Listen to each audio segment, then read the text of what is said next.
दरवाजा खोल बहू, दरवाजा खोल, बाहर बहुत तेज बारिश हो रही है। मेरी बच्ची बुखार से तप रही है। आज दरवाजा नहीं खोलूंगी बुढ़िया, तेरी सजा यही है कि रात भर भीगती रहे बारिश में।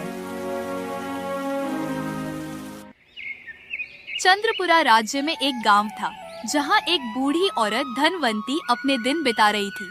उसके साथ उसकी बेटी गीता और बहू मालिनी रहते थे। धनवंती का बेटा काफी पहले मर चुका था और अब घर का सारा काम गीता और धनवंती के कंधों पर था।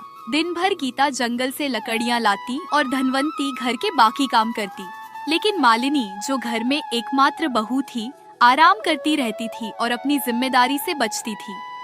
एक दिन गीता की तबीयत बिगड़ गई और वह काम करने नहीं जा पाई।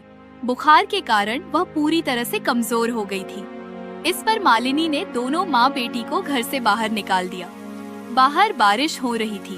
गीता जो बहुत दर्द में थी अपनी माँ से कहने लगी, माँ, मैं आज जंगल नहीं जा पाई लकड़ियाँ लाने। इस वजह से भाभी ने हमें घर से बाहर निकाल दिया। हम बारिश में भीग रहे हैं, लेकिन भाभी को क्या, उन्हें हमारी जरा सी भी चिंता नहीं है। बिल्कुल बेटा, तुझे इतनी तेज बुखार है और बहू ने हमें घर से बाहर निकाल दिया। मैं कैसी माँ हूँ, अपनी बुखार से तपती बच्ची को छांव भी नहीं दे सकती। अगर मेरा बेटा जिंदा होता तो हमें आज ये दिन नहीं देखना पड़ता। तुम ठीक कह रही हो माँ। आज अगर भैया होते तो भाभी को ये सब करने ही नहीं देते।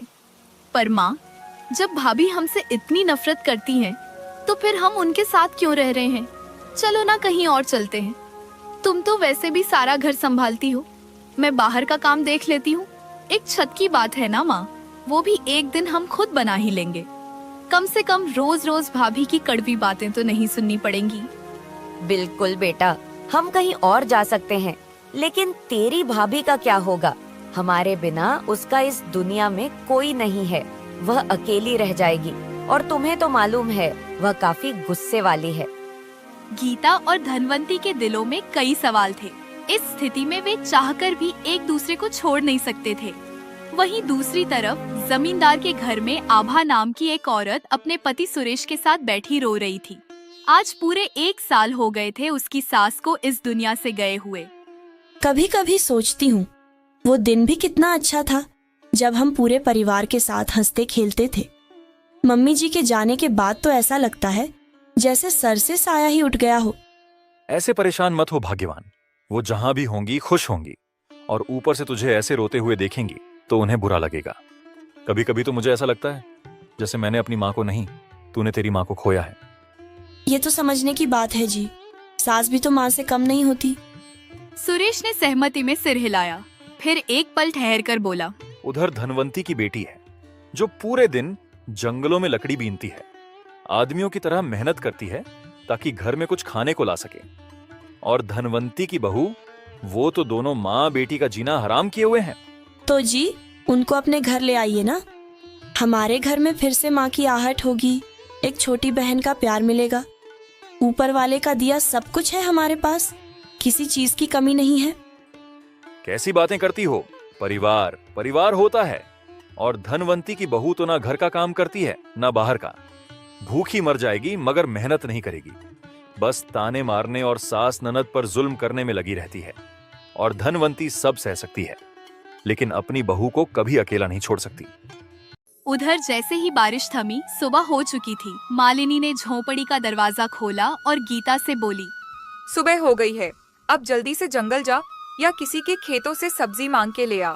घर में कुछ ढंग का लेकर घुसना, वरना कल रात की तरह आज भी बाहर ही सोना पड़ेगा।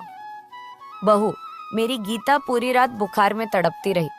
एक पल के लिए भी आंख नहीं लगी उसे। अब तो उसे घर के अंदर आने दे, थोड़ा आराम करेगी तो शायद बुखार भी उतर जाए। अगर तू कहे तो गीता की जगह मैं ही काम पर चली जाती हूँ। गीता को आराम की जरूरत है, उसे थोड़ा आराम कर लेने दे। मालिनी ने हंसते हुए ताना मारा। हाँ हाँ बुढ़िया, तेरे लिए तो घर में बहुत काम पड़े हैं। चल जाकर बर्तन मांज, थोड़ा खाना भी पका ले, भूख से जान निकली जा रही है मेरी। धनवंती लाख कोशिश करती रही कि मालिनी गीता को कुछ देर आराम करने दे, लेकिन मालिनी ने जरा भी दया नहीं दिखाई और बीमार गीता को काम पर भेज ही दिया। उधर गांव की चौपाल में मुखिया धर्मपाल सभा कर रहे थे। तभी एक अजीब सी बूढ़ी औरत मंजुला सभा में आ धमकी। मुखिया जी सुन लो, आने वाली पूर्णिमा की 11वीं तिथि को तुम्हारी मृत्यु निश्चित है और इसकी आहट आज से ही तुम्हारी हवेली में दिखाई देगी। मुखिया यह सुनते ही हक्का बक्का रह गया। उसने सामने देखा एक वृद्धा खड़ी थी जिसकी आंखों में अजीब सी भयावह चमक थी। उसे देखकर मुखिया के भीतर एक अनजानी दहशत दौड़ गई। बूढ़िया ने मुखिया को कुछ बोलने का मौका भी नहीं दिया और अपना भयावह संदेश सुनाकर पलटने लगी। मुखिया ने खुद को संभालते हुए रोका और पूछा, कौन हो तुम और किस अधिकार से हमारे जीवन मरण की भविष्यवाणी कर रही हो? हम तो पूरी तरह से स्वस्थ हैं। मैंने अपनी तंत्र साधना से देख लिया है, तुम पर एक भारी विपत्ति टूटने वाली है। कौन सी विपत्ति? यह तो मैं नहीं बता सकती, पर इतना जान लो कि आज से ही तुम्हारी बर्बादी शुरू हो जाएगी। यह कहकर वह जाने लगी। मुखिया फिर उसके पास पहुंचा और कठोर स्वर में बोला, अगर तू तंत्र मंत्र की जानकार है तो सुन ले, हमें तेरी बातों पर तनिक भी विश्वास नहीं। अगर ज्यादा उकसाया तो गुस्से में कुछ ऐसा कर बैठेंगे जिसकी तू कल्पना भी नहीं कर सकती।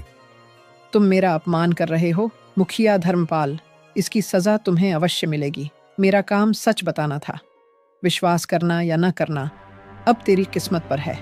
पर याद रख, जिस घमंड से तू मुझे भगा रहा है वही घमंड तुझे सबसे बड़ा दुख देगा। तेरी धमकियों से डरने वाला नहीं हूं मैं। जा कहीं और जाकर अपने तंत्र मंत्र की कहानियां सुना। मुखिया ने अपने सेवकों को इशारा किया। इस पागल बुढ़िया को यहाँ से निकालो।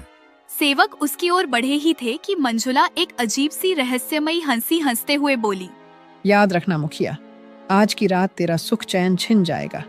जिसे तू सबसे अधिक प्यार करता है वही तुझसे दूर हो जाएगा। बकवास बंद कर और निकल जा यहाँ से। तभी उसकी पत्नी कलावती बीच में आ गई और बोली, ये आप क्या कर रहे हैं जी? अगर कहीं इसकी बातें सच हो गईं तो? तुम भी इसकी बातों में आ गई? हाँ आ गई, क्या करूं? कम से कम वो बुढ़िया झूठी नहीं, सच बोलती सी लगती है। मगर तुम तो अपने घमंड में इतने अंधे हो गए हो कि सच सामने होते हुए भी देख नहीं पा रहे। याद रखना, अगर कोई अनहोनी हुई तो इसके जिम्मेदार सिर्फ तुम ही होंगे। बस करो, एक बुढ़िया की बातों में आकर कांप रहे हो। याद रखो, गांव का मुखिया मैं हूं और जब तक मैं हूं किसी भी तंत्र मंत्र, झूठे श्राप या अनहोनी से डरने की कोई जरूरत नहीं। लोग धीरे धीरे वहां से चले गए, पर उनके मनों में मंजुला की भविष्यवाणी गूंजती रही। मुखिया धर्मपाल सो रहा था और कलावती आंखों में चिंता लिए बैठी थी। तभी अचानक हवाएं तेज चलने लगी, खिड़कियां जोर जोर से पटकने लगी। कलावती उठकर खिड़की बंद करने गई। तभी उसे आंगन में किसी साय का आभास हुआ। कौन है वहाँ? कलावती ने घबराकर पुकारा, पर जवाब में बस हवा की सिसकियां सुनाई दी। डर के मारे उसने तुरंत पर्दा गिरा दिया और बिस्तर पर बैठ गई। तभी अचानक यशपाल के कमरे से चीखने की आवाज आई, बचाओ माँ, पिताजी, कोई मुझे बचाओ। धर्मपाल और कलावती दौड़कर यशपाल के कमरे में पहुँचे। यशपाल का शरीर बुरी तरह कांप रहा था, आंखें लाल हो चुकी थीं। बेटा क्या हुआ तुझे? वो छाया, वो मुझे देख रही थी, वो मुझे मार डालेगी। अचानक कमरे में जलता दीपक बुझ गया। चारों ओर घना अंधेरा छा गया। यशपाल की चीखें गूंजने लगी, हे भगवान, मेरे बेटे को बचा लो। पर कुछ ही क्षणों में यशपाल की सांसें थम गई। धर्मपाल उसे झंझोड़ता रहा, पुकारता रहा, नहीं, मेरा बेटा यशपाल, आंखें खोलो बेटा, उठो। मुखिया घुटनों के बल गिर पड़ा। उसके आंसू पछतावे में बह रहे थे। बुढ़िया सही कहती थी, मैंने उसका अपमान किया था और यह उसी की सजा है। कलावती फूट फूट कर रो रही थी। घर पर सन्नाटा छा गया था। बुढ़िया मंजुला की कही हुई बातें अब हकीकत बन चुकी थीं, लेकिन यह तो बस शुरुआत थी।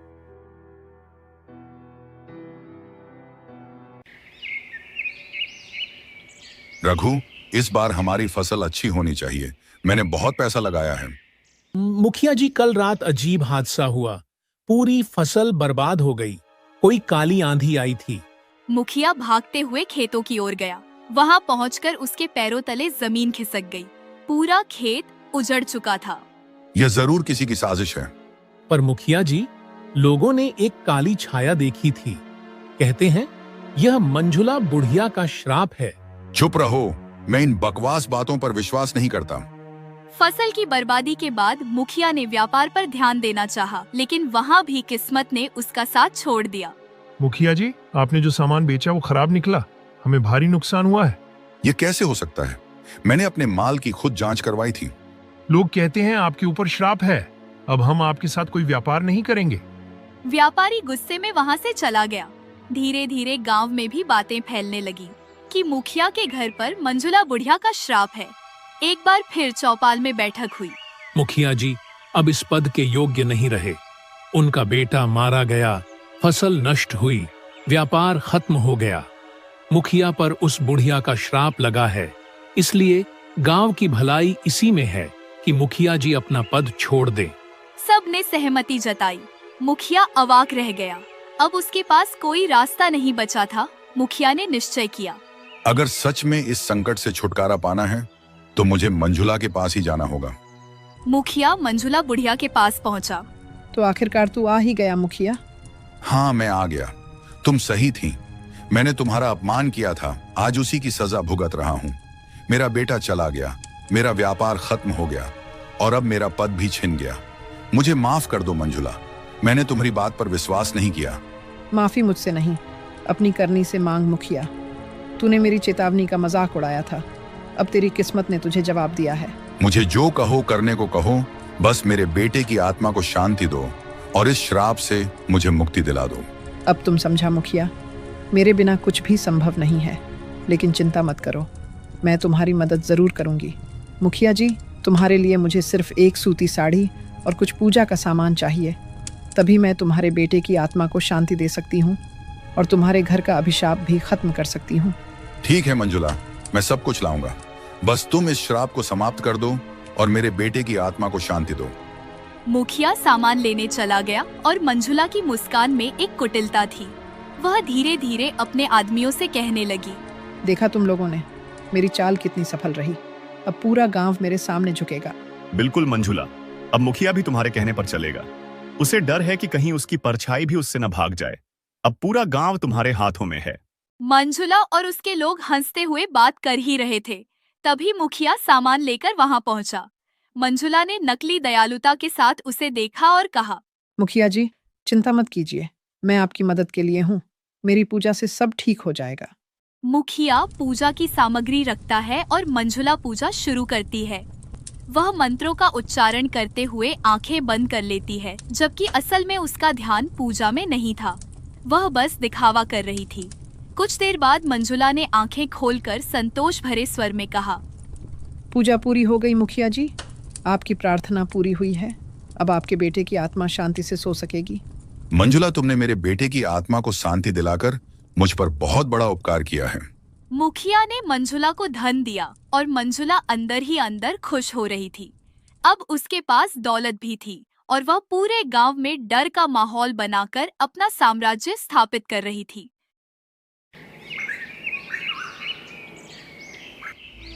अगले दिन मंजुला ने अपने आदमियों से कहा, अब अगला शिकार धनवंती की बहू मालिनी है, जो एक नंबर की आलसी और कामचोर बहू है। एक बार वह मेरी बातों में आ गई तो पूरे घर को अपने इशारों पर नचाऊंगी।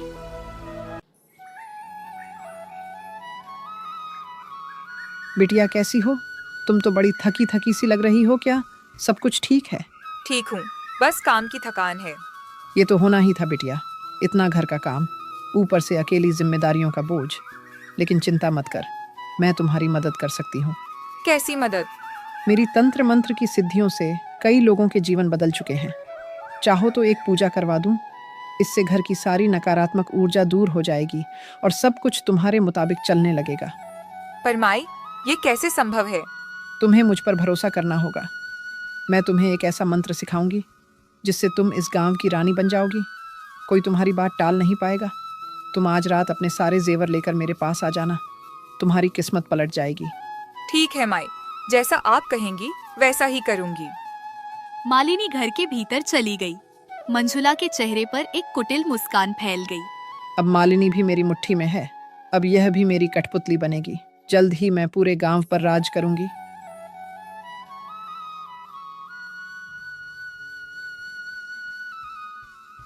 जब मालिनी अलमारी से जेवर निकाल रही थी, गीता वहाँ आ गई। भाभी, आप ये क्या कर रही हैं? आप अपने गहने क्यों निकाल रही हैं? क्या आज कुछ खास है? कुछ नहीं गीता, बस एक पूजा करवानी है। पूजा? वो भी मंजुला के कहने पर? उसने कहा है मेरी सारी तकलीफें दूर हो जाएंगी। भाभी, वो औरत मुझे सही नहीं लगती है। आप उस पर भरोसा मत कीजिए, वो आपको धोखा दे सकती है। तुम नहीं समझोगी गीता, मैं अब वही करूंगी जो मुझे ठीक लगे। जो मेरा है वो अब मंजुला का होगा। गीता स्तब्ध रह गई। वह समझ गई कि मंजुला ने मालिनी को अपने जाल में फंसा लिया है। वह रोती हुई धनवंती के पास भागी। धनवंती सब जानकर अंदर तक हिल गई। अब और नहीं, मैं अपनी बहू को मंजुला के चंगुल से आजाद करवा के ही दम लूंगी। अब मंजुला की सच्चाई सबको बताकर रहूंगी। धनवंती सीधा मुखिया के पास पहुंची।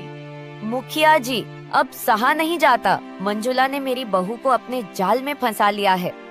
ये क्या कह रही हो धनवंती? मंजुला तंत्र मंत्र सिद्धियों की ज्ञानी है, वो क्यों तुम्हारी बहू को फंसाएगी? मैं उसे बचपन से जानती हूँ। उसे तंत्र मंत्र का कोई ज्ञान नहीं। वो सिर्फ डर दिखाकर लोगों को लूटती है। अब मेरी बहू मालिनी उसके निशाने पर है। मुखिया गंभीर हो गया। अगर तुम सच कह रही हो तो हम उसकी सच्चाई सबके सामने लाएंगे। आज चौपाल में फैसला होगा। चौपाल में गांव इकट्ठा हुआ। मंजुला भी वहां पहुंची।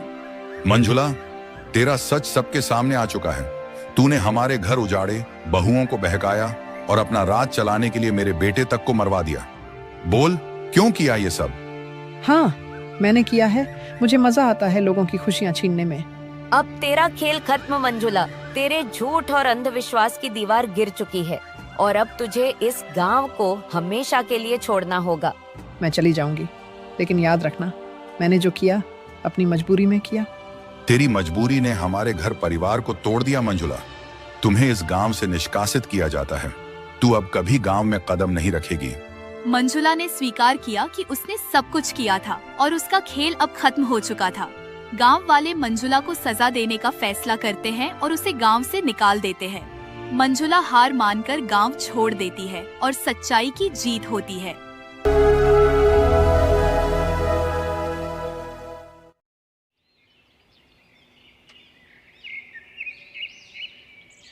हाँ, चलो आज खेत का काम जल्दी हो गया।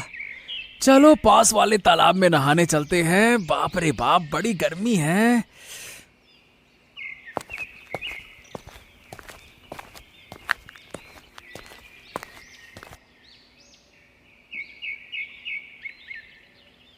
हैं? ये क्या हो गया? ए ससुरा, ये तो तालाब सूख गया। ये कैसे हो सकता है? अच्छा, अब समझा। ये इतनी गर्मी पड़ रही है, इसी के कारण ये हुआ होगा। हाँ, अब ये तो होना ही था।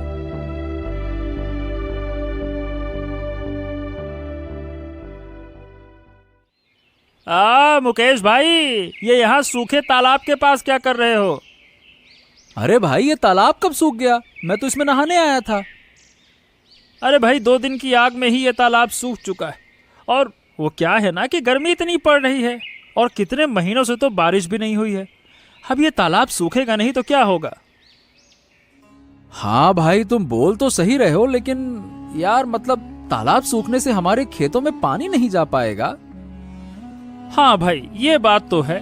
इसीलिए मैं तो अपने कुएं से पानी लेकर अपने खेतों की सिंचाई करता हूँ, और वो भी न जाने कब तक करना होगा, क्योंकि ऐसी गर्मी पड़ रही है तो क्या पता मेरा कुआं भी सूख जाए। हाँ भाई, तुम बिल्कुल ठीक कह रहे हो। चलो भाई, अब चलते हैं। बाप रे बाप, बड़ी गर्मी लग रही है। नहाना भी नहीं हो पाया।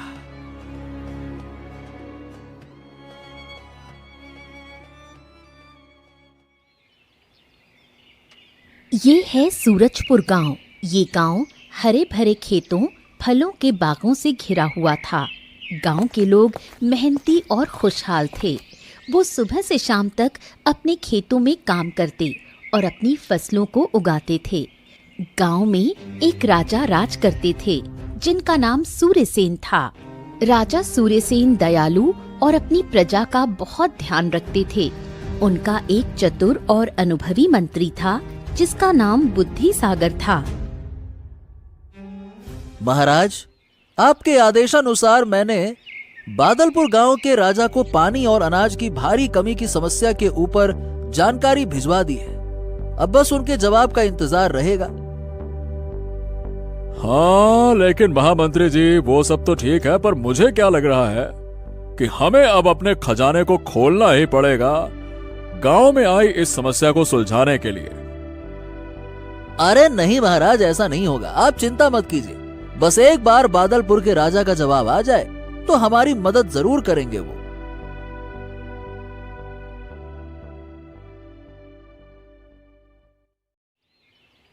इस साल सूरजपुर पर एक बड़ी मुसीबत आ पड़ी थी। गर्मी अपने चरम पर थी। आसमान से आग बरस रही थी और धरती तप रही थी। महीनों से बारिश की एक बूंद भी नहीं गिरी थी। गांव के कुएं और तालाब सूख गए थे। नदियां भी सिकुड़कर पतली धारा बन गई थीं। मुकेश नाम का एक किसान भी इसी गांव में अपनी पत्नी गंगा के साथ रहता था। मुकेश एक परिश्रमी और ईमानदार व्यक्ति था। वो सुबह सूरज निकलने से पहले ही अपने खेत में चला जाता और देर शाम तक काम करता। उसकी पत्नी गंगा भी घर और खेत के कामों में उसका पूरा साथ देती थी।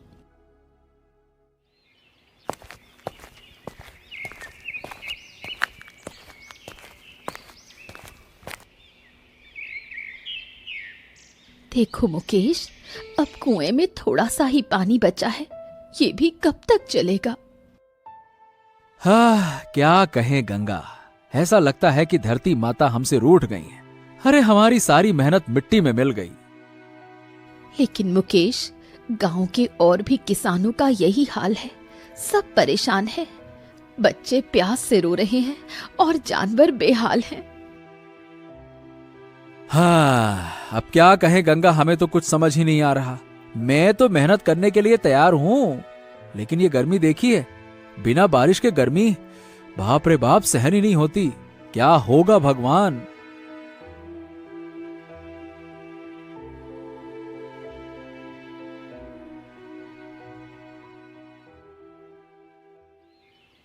अरे रत्नाकर चाचा, अब आप ही बताओ, क्या होगा इतनी गर्मी में हमारा? गर्मी से तो अब गांव के बच्चे भी बेहाल हो गए हैं। बाप रे बाप। हाँ भाई, ऊपर से फसल बर्बाद होने के कारण बाजार में सब्जियों के दाम भी बढ़ गए हैं। हाँ हाँ, ये तो तुम लोग ठीक बोल रहे हो, लेकिन इस गांव का बुजुर्ग किसान होने के नाते मैं कहना चाहता हूँ कि हमें फिर से राजा के पास इस समस्या के ऊपर बात करनी होगी, नहीं तो मुझे लग रहा है कि हमारी हालत और भी खराब होने वाली है। हाँ रत्नाकर चाचा, तुम बिल्कुल सटीक बात बोल रहे हो। अगर हम राजा के पास नहीं गए ना तो बहुत देर हो जाएगी। हाँ तो ठीक है चाचा, कुछ दिन और रुक जाते हैं, उसके बाद हम लोग खुद ही जाएंगे राजा के पास। क्यों, ठीक है ना? धीरे धीरे गांव के किसानों की हालत और खराब होती गई। गर्मी और सूखे के कारण कई लोग बीमार पड़ने लगे, पशु मरने लगे और खेतों में दरारें पड़ने लगी। गांव में मातम का माहौल छा गया। एक दिन गांव के कुछ बुजुर्ग और कुछ किसान के साथ साथ मुकेश भी राजा सूर्यसेन के पास अपनी परेशानी लेकर गए। वो राजा के दरबार में हाथ जोड़कर खड़े हो गए। महाराज, इस साल हमारे गांव पर प्रकृति का कहर टूटा है। बारिश न होने से सब कुछ सूख गया है। हमारे खेत बंजर हो गए हैं और हमारे पास पीने के लिए भी पानी नहीं बचा है। लोग और जानवर मर रहे हैं। हमारी आपसे प्रार्थना है महाराज, हमारी मदद कीजिए। हाँ, मैं आप लोगों की समस्या समझ सकता हूँ, इसीलिए मैंने आप लोगों के बोलने से पहले ही बहुत सारे प्रयास किए हैं, लेकिन अभी तक मुझे भी इस प्राकृतिक समस्या से निपटने का उपाय नहीं मिला। लेकिन आप लोग चिंता मत करिए, मैं जल्द ही कुछ न कुछ करूंगा। लेकिन महाराज, अगर हमें कहीं से भी थोड़ा बहुत भी पानी मिल जाता तो कुछ दिनों के लिए राहत मिल जाती, क्योंकि गांव के किसान सबसे ज्यादा पानी की समस्या से परेशान है महाराज। हाँ। ये सब सुनने के बाद राजा अपने महामंत्री की तरफ देख बोलते हैं। मंत्री जी, आप देख रहे हैं ना कि हमारे गांव में कितना बड़ा संकट आया है। मेरी प्रजा पानी की एक एक बूंद के लिए तरस रही है। अब हमें कुछ करना होगा, कोई ऐसा उपाय ढूंढना होगा जिससे इस सूखे की समस्या को हल किया जा सके। महाराज, बहुत खोजने के बाद मुझे एक बात पता चली है। इस गांव के बाहरी इलाके में पहाड़ों के पीछे एक रहस्यमयी पहर है। वहां पर कई सिद्ध और ज्ञानी ऋषि मुनि तपस्या करते हैं। शायद उनमें से किसी के पास कोई ऐसा उपाय हो जिससे हमें इस संकट से मुक्ति मिल सके। क्या बात कर रहे हो, सच में? हो तो फिर हमें तुरंत वहां किसी को भेजना चाहिए। सुनिए, तो जो भी जंगल से होते हुए उस पहाड़ में जाकर किसी ऋषि मुनि से बात करके गांव के लिए पानी लाने का कोई उपाय या कोई जादुई वस्तु लेकर आएगा, मैं उसे बहुत सारा धन और सम्मान दूंगा। लेकिन महाराज, वहां जाना इतना भी आसान नहीं है, क्योंकि उस पहाड़ का रास्ता बहुत कठिनाइयों से भरा हुआ है। जंगल के रास्ते से होकर जाना होता है और वहां खतरनाक खतरनाक जंगली जानवर होते हैं महाराज। हाँ, ये बात आपकी ठीक है। अब हमारे पास इसके अलावा कोई उपाय भी तो नहीं है मंत्री जी। इसीलिए हमें गांव के सबसे बहादुर और निडर व्यक्ति की जरूरत है जो उस पहाड़ पर ऋषि मुनि से बात करे।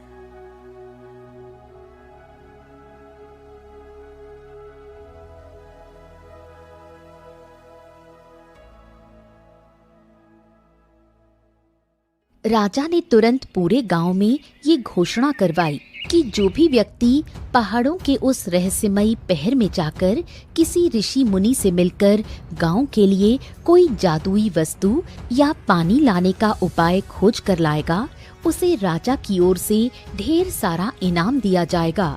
गांव के कई साहसी युवक राजा की घोषणा सुनकर उस पहर की ओर जाने के लिए तैयार हुए, लेकिन वो पहर बहुत खतरनाक माना जाता था। घने जंगल, ऊंचे पहाड़ और जंगली जानवरों के डर से बहुत कम लोग ही वहां जाने की हिम्मत कर पाते थे। लेकिन जैसे ही मुकेश ने जब राजा की घोषणा सुनी, अगर मैं उस पहर में जाकर किसी ऋषि मुनि से मिलकर कोई उपाय ला सकूं, तो ये तो मेरे गांव और मेरे लोगों के लिए बड़ा अच्छा होगा, उनकी जान बच जाएगी। हाँ ठीक है, चलो मैं चलता हूं उन महान ऋषि मुनि से मिलने। तभी मुकेश अपनी पत्नी गंगा को सारा कुछ बताने पहुंच जाता है। गंगा, मैंने राजा की घोषणा सुनी है। मैं उस पहर में जाकर किसी ऋषि मुनि से मिलने और गांव के पानी का कोई उपाय ढूंढने का सोच रहा हूं। क्या तुम ये क्या कह रहे हो? वो पहर बहुत खतरनाक है। वहां जंगली जानवर और अनजान खतरे हैं। मैं तुम्हें अकेले वहां नहीं जाने दूंगी। अब गंगा, देखो मैं जानता हूं कि तुम्हें मेरी चिंता होगी, लेकिन मुझे यह भी पता है कि हमारे गांव के लोग किस हाल में हैं। देखा है ना, बच्चों की प्यासी आंखें मुझसे देखी नहीं जाती। अगर मैं कोशिश ना करूं तो भी मैं कभी खुद को माफ नहीं कर पाऊंगा, और मुझे विश्वास है कि ईश्वर मेरी मदद करेंगे। मैं तुम्हें नहीं रोकूंगी, लेकिन अपना ख्याल रखना और जल्द ही लौट आना।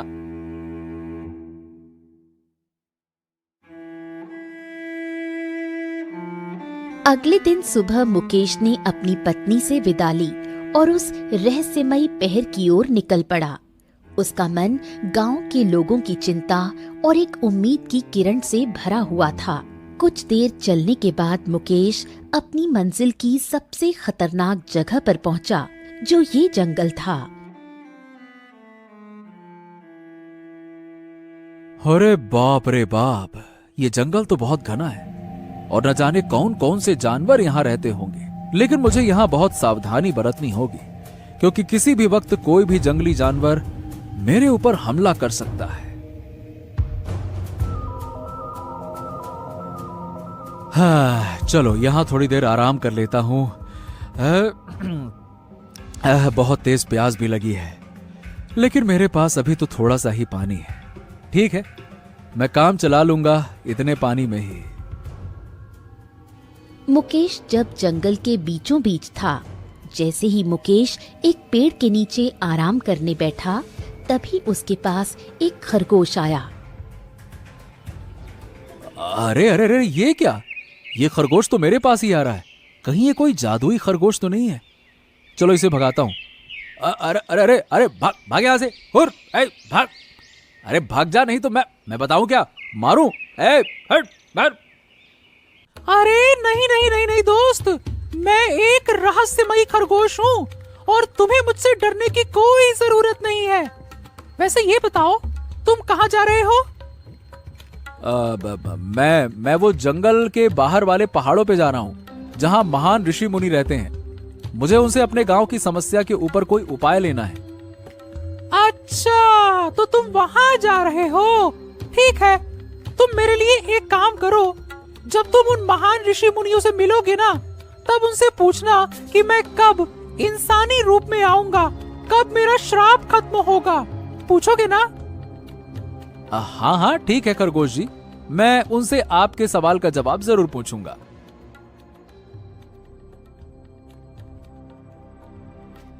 मुकेश ये बोल फिर से अपने रास्ते निकल जाता है। तभी थोड़ी देर चलने के बाद उससे एक हिरण मिलता है।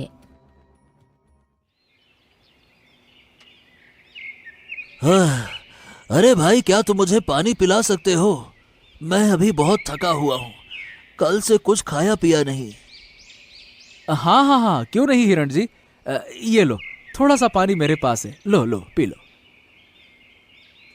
मुकेश हिरण को पानी पिलाता है। जब हिरण की प्यास बुझ जाती है तब, हाँ, तुम कहाँ जा रहे हो दोस्त? मैं जंगल वाले पहाड़ों पे जा रहा हूँ जहाँ ऋषि मुनि रहते हैं। अच्छा, तो तुम वहां जा रहे हो। देखो मेरे दोस्त, मैं तुम्हें वहां नहीं ले जा सकता, लेकिन तुम्हें यह बता सकता हूँ कि तुम किधर से जाओगे तो तुम्हें कोई परेशानी नहीं होगी। अच्छा ऐसी बात है, तो जल्दी से मुझे बता दीजिए हिरण जी, क्योंकि मुझे इस जंगल के बारे में कुछ नहीं पता। हाँ देखो दोस्त, तुम इस रास्ते से जाओ, क्योंकि दूसरा वाला रास्ता तुम्हारे लिए ठीक नहीं। वहाँ खतरनाक जीव रहते हैं। हाँ, सब मेरे जैसे नहीं होते ना जंगल में। जाओ जाओ। मुकेश के पास जो थोड़ा सा पानी था वो तो खत्म हो गया, लेकिन बदले में उसे पहाड़ों तक पहुंचने का सही रास्ता मिल गया था। और अब मुकेश थोड़ा खुश होकर जल्दी जल्दी वहां जाने लगा। थोड़ी ही दूर जाने के बाद उसे एक बुढ़िया मिली जो जंगल में ही एक छोटी सी कुटिया के पास बैठी थी।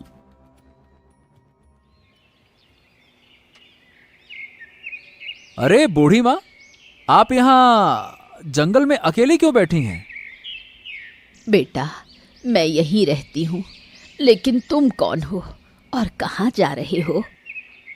मुकेश बुढ़िया को सारी बातें बताता है और तब बुढ़िया बोलती है, बेटा, तुम जब उन महर्षि मुनि से मिलो तो मेरे एक प्रश्न का जवाब पूछते आना कि मेरा ये पेड़ कुछ सालों से फल नहीं दे रहा, तो क्या करने पर ये पेड़ फिर से पहले की तरह फल देने लगेगा? ठीक है बूढ़ी माँ, मैं आपके सवालों का जवाब जरूर पूछूंगा। ये बोल अब मुकेश फिर अपनी मंजिल की तरफ निकल जाता है और अब कई मुश्किलों का सामना करके जंगली जानवरों की दहाड़ सुनकर डरते हुए अंत में वो उस पहर में पहुंचा जहां ऋषि मुनियों के आश्रम बने हुए थे। उसने एक शांत और पवित्र स्थान देखा जहां एक वृद्ध ऋषि अपनी कुटिया के बाहर बैठे ध्यान कर रहे थे। मुकेश धीरे धीरे उनके पास गया और उन्हें प्रणाम किया। हे महान ऋषि, मैं सूरजपुर गांव से आया हूं। हमारे गांव पर सूखे का बहुत बड़ा संकट आया है। लोग और जानवर प्यास से मर रहे हैं। कृपया हमारी मदद करें। क्या आपके पास कोई ऐसा उपाय है जिससे हमारे गांव को पानी मिल सके? ऋषि ने अपनी आंखें खोली और मुकेश की ओर देखा। उनकी आंखें शांत और करुणामयी थीं। उन्होंने मुकेश की दुख भरी कहानी सुनी और कुछ देर तक विचार किया। हे वत्स, मैं तुम्हारी पीड़ा समझ सकता हूँ। प्रकृति का प्रकोप कभी कभी ऐसा ही होता है, लेकिन तुम एक साहसी और बहादुर व्यक्ति हो, इसीलिए मैं तुम्हें एक जादुई मटका दूंगा। इस मटके में हमेशा पानी भरा रहेगा। तुम इसे अपने गांव ले जाओ और इसका पानी सभी लोगों और जानवरों को पिलाओ। लेकिन याद रखना, इस मटके का पानी कभी भी व्यर्थ नहीं करना। ऋषि ने अपनी कुटिया के अंदर से एक छोटा सा मिट्टी का मटका निकाला। वो देखने में साधारण लग रहा था, लेकिन उसमें एक अद्भुत शक्ति छिपी हुई थी। ऋषि ने वो मटका मुकेश को दिया।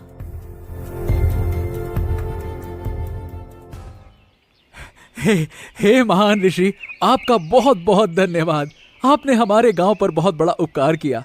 लेकिन मुझे आपसे 2 सवालों का जवाब चाहिए। पहला ये कि जो रास्ते में मुझे एक खरगोश मिला था, उसका श्राप कब खत्म होगा और कब वो इंसानी रूप में वापस आएगा। और दूसरा, मुझे बूढ़ी माँ मिली थी, उनका वो पेड़ कब उन्हें फल देना चालू करेगा। बिल्कुल बालक, देखो, तुम उस खरगोश से बोलना कि जब उसे कोई लोभ रहित व्यक्ति स्पर्श करेगा तब वो अपने इंसानी रूप में वापस आएगा। और वो बूढ़ी जब अपने पेड़ से फल की चिंता ना करते हुए उसे रोज मन से पानी देगी और उसकी देखभाल करेगी, तब उसका वो पेड़ खुद ब खुद फल देने लगेगा। मुकेश ने ऋषि से सारे प्रश्नों के जवाब लिए, उन्हें बार बार प्रणाम किया और उस जादुई मटके को लेकर खुशी खुशी अपने गांव की ओर रवाना हुआ। थोड़ी देर बाद जब वो जंगल में आया तो उसे वही बुढ़िया मिली। बेटा, क्या तुम मेरे प्रश्न का जवाब ले आए?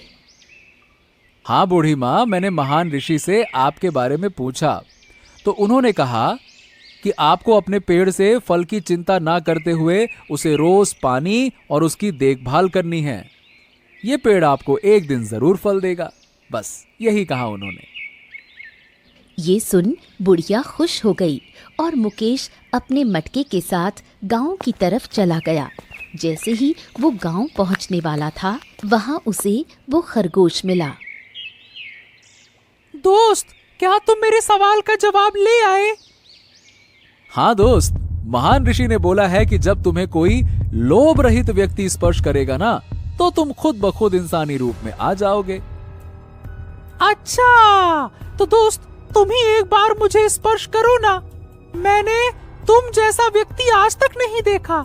हाँ। तभी मुकेश उस खरगोश को छूता है। मुकेश के छूते ही वो खरगोश एक इंसानी रूप में आ जाता है। ये व्यक्ति मुकेश को धन्यवाद बोल वहाँ से चला जाता है और मुकेश भी अपने गांव की तरफ निकल जाता है। बहुत मुश्किल सफर के बाद मुकेश आखिरकार अपने गांव सूरजपुर वापस पहुंचा। गांव के लोग उसे देखकर बहुत खुश हुए। वो बेसब्री से ये जानने के लिए उत्सुक थे कि वो क्या लेकर आया है। अरे मुकेश भाई, ये बताओ, क्या तुम्हें सूखे से बचने का कोई उपाय मिला? क्या वहां वो महान ऋषि मुनियों ने कुछ उपाय बताया? हाँ, मैंने उन महान ऋषि मुनियों से बात की और उन्होंने मुझे ये जादुई मटका दिया और कहा कि इस मटके के पानी को कभी भी व्यर्थ मत करना। इस मटके से पानी कभी खत्म नहीं होगा। मुकेश की बातों पर लोगों को विश्वास नहीं हो रहा था। एक छोटा सा मिट्टी का मटका कैसे पूरे गांव की प्यास बुझा सकता है। मुकेश ने मटके का ढक्कन खोला और उसमें से पानी निकला। सभी आश्चर्यचकित रह गए जब उन्होंने देखा कि मटके में पानी खत्म ही नहीं हो रहा था। वो जितना पानी निकालता, मटका उतना ही पानी से भरा रहता। अरे वाह भैया वाह, ये तो सच में जादुई मटका निकला। वाह वाह वाह वाह मुकेश, तुमने तो कमाल कर दिया भैया, कमाल कर दिया। गांव के लोगों की खुशी का ठिकाना नहीं रहा। उन्होंने मुकेश का धन्यवाद किया और उस जादुई मटके से पानी लेकर अपनी प्यास बुझाई। सूखे खेतों में फिर से हरियाली लौटने लगी। कुएं और तालाब फिर से पानी से भर गए। जब राजा सूर्यसेन को इस जादुई मटके के बारे में पता चला तो वो भी बहुत प्रसन्न हुए। उन्होंने मुकेश को दरबार में बुलाया और उसका भव्य स्वागत किया। हाँ मुकेश, तुमने वाकई में एक अद्भुत काम किया है। तुमने अपनी हिम्मत और चतुराई से हमारे गांव को सूखे के संकट से बचाया है। हम तुम्हें तुम्हारा इनाम अवश्य देंगे।